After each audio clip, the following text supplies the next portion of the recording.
and welcome to this display of a positive malocclusion test on this 78-year-old gentleman who's been having problems for 7 years.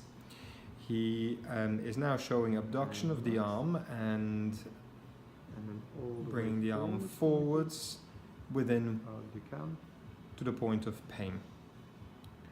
Next we are going to disengage the bite using 2 cotton rolls, and we will then observe the changes in the range of movement as that is done. And as you can see, the range is much greater afterwards than it was before, simply by disengaging bite. And relax.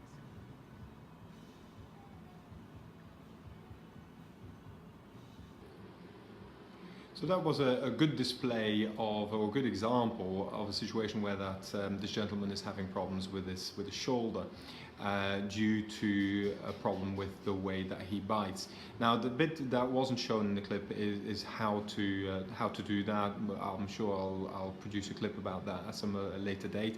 But the other thing that was also not included within the video clip, which is worthwhile mentioning, is the fact that regardless of the fact that there was that dramatic change in the way that the gentleman was moving his shoulder, he will still need to have reconstructive surgery and intensive rehabilitation to the shoulder to get somewhere that is worthwhile having for him. The test itself I will leave for another clip, but one thing that I do want to mention, because it causes so much confusion and consternation and lots of questions both on the Facebook page and on Twitter about this test, but really it's a lot simpler than most people assume it to be. It's actually about changing the way that your brain understands the idea of moving a particular body part, whether it's an affliction to the lower back or the shoulder girdle, and most commonly the neck, or otherwise.